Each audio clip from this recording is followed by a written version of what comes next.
अस्सलाम वालेकुम, मैं हूं फराइसा। मॉडर्न डे में पीसीओएस औरतों की एक कॉमन बीमारी है। 10% औरतें अफेक्ट होती हैं पीसीओएस से और जेनेटिकली डिटरमिन्ड है। लेकिन कुछ इन्वायरमेंटल फैक्टर्स ऐसे हैं जिसकी वजह से पीसीओएस के सिम्टम्स वर्स होना शुरू हो जाते हैं।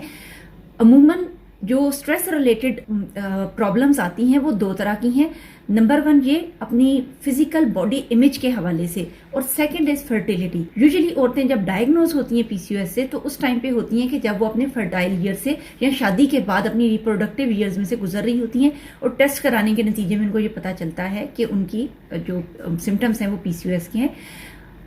जो कॉमन सबसे पहले नजर आता है, पीरियड्स मिस होते हैं, weight gain, acne problem, facial increase in facial hair, क्योंकि एंड्रोजन हार्मोन है जो रिस्पॉन्सिबल है, और उससे कुछ इस किस्म के फीचर्स डेवलप हो जाते हैं। उससे जो प्रॉब्लम है साइकोलॉजिकल, वो फिजिकल बॉडी इमेज की प्रॉब्लम है बेसिकली, कि औरतें इन चीजों को लेकर एम्बेरस्ड महसूस करती हैं, डिप्रेस्ड और महसूस करती हैं, और एंजाइटी का शिकार हो जाती हैं कि पता नहीं क्या होगा, क्योंकि it is a disease that can not be cured but it can be managed. अब जब मैनेजमेंट की बात आती है तो वो बहुत ही एक लॉन्ग टर्म थका देने वाला प्रोसेस है, और औरतें जब उसमें से समझती हैं कि हम इसमें से गुजरने वाली हैं तो बहुत से ट्रॉमास का शिकार होती हैं कि मेरे साथ ही ऐसा क्यों है, मैं क्यों अनहेल्दी हूँ। दे फील इनकम्प्लीट वुमेनहुड की, उनकी जो औरतों की सेहत है और जो उनकी एक तरह से वुमेनहुड है, वो जो पर्सनल इमेज है वो डिस्टॉर्ट और डिस्टर्ब होता है। Second big problem is of fertility. हमारे मुल्क में जैसा कि बहुत जोर दिया जाता है कि a woman should be fertile, तो PCOS basically 70 to 80% fertility rate गिरा देता है और ये प्रॉब्लम क्रिएट करता है। लेकिन इन दोनों चीज़ों को हम देखते हैं कि हम कैसे कंट्रोल कर सकते हैं। बॉडी इमेज के हवाले से मैं बताना चाहती हूँ कि जब वेट गेन होता है, एक्नी प्रॉब्लम है, या इस किस्म के फिजिकल सिम्टम्स हैं जिनको लेकर के आप परेशान हैं, उसमें हम दो तरह से एक्ट करते हैं। नंबर 1 इज कि we try to manage everything. हम हर एक चीज करना चाहते हैं। उस सूरत में जब हम बहुत ज्यादा एकदम से डाइट प्लान्स कर रहे हैं, वेट कम करने के लिए एक्सरसाइजेस कर रहे हैं, कुछ खा लिया है तो अपने आप को शेम करना शुरू कर देंगे, उससे भी स्ट्रेस लेवल इंक्रीज होता है। यानी basically health management can also induce increased stress in you. उस वजह से भी स्ट्रेस हो रही है। अपनी जो बॉडी है उसको हमने मोस्टली इन सर्वाइवल और रिलैक्स मोड में रखना है। स्ट्रेस की सूरत में क्या होता है, स्ट्रेस की सूरत में फाइट और फ्लाइट मैकेनिज्म ऑन होता है। It means high insulin level, high blood pressure, क्योंकि हमारी बॉडी एकदम से समझती है कि कुछ अनयूजुअल हो गया है, एक्सीडेंटल हो गया है और हमारी बॉडी को मदद की ज़रूरत है।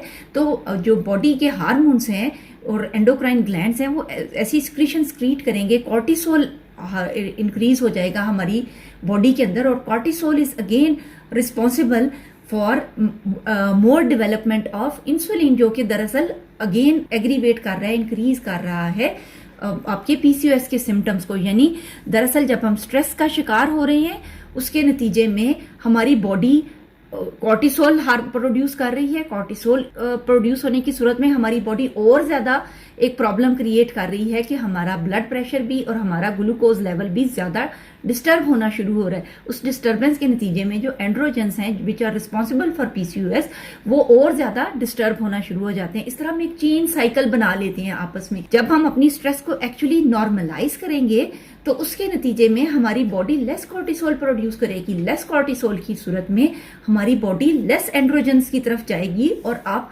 नॉर्मल में आपकी बॉडी नॉर्मली रिएक्ट करेगी। उसके नतीजे में क्या होगा कि 80% फर्टिलिटी रेट है अगर वुमेन में जो पीसीओएस की हैं, तो there is still in 22% chance in every cycle. जब भी आपकी ओव्यूलेशन हो रही है, still you have a chance of 22%। हो सकता है कि किसी भी वक्त पे आप जो चाह रहे हैं, जो आपकी मुराद है, वो पूरी हो जाए। लेकिन इसके लिए आपको एक अपनी स्ट्रेस को ये देखिए किस हद तक कंट्रोल करना जरूरी है। अपने एक सर्टन, ठीक है, बॉडी वेट मेंटेन करना है। You are fighting with your so many physical symptoms जो औरतों को पता होते हैं, लेकिन उन चीजों को भी लेकर के स्ट्रेस नहीं बना लेनी। अब ये वो एक है मिथ है कि एक औरत से कहा गया कि मतलब तुम इतने भाई सिगरेट क्यों पीते हो। उसने कहा कि मैं टेंशन दूर करने के लिए सिगरेट पीता हूँ। उसने कहा तुम्हें किस चीज की टेंशन है। उसने कहा सिगरेट पीने की। अब सेम वे जो स्ट्रेस है और हमारी हार्मोन्स हैं, ये दोनों इस तरह से एक्ट करते हैं। Stress is increasing, disturbing the hormones, disturbed hormones are increasing the stress, और वो एक विशियस साइकिल चल पड़ता है। इसको आपने ब्रेक करना है। होप रखें, पॉजिटिव रहें, क्योंकि you are not alone. a lot more women experience these symptoms. It is genetically determined. It is not due to your psychological health कि आप एक ऐसे environment में रह रहे हैं जो problematic है और उस वजह से शायद आपको ये बीमारी हो गई है. ये बीमारी आपकी बॉडी का हिस्सा है, आपने इसको लेकर के जीना है, but you can very well manage it. और अब कुछ ऐसे ट्रीटमेंट्स आ रहे हैं कि जिसके नतीजे में ये जो बीमारी है ये काफ़ी हद तक कंट्रोल भी हो सकती है.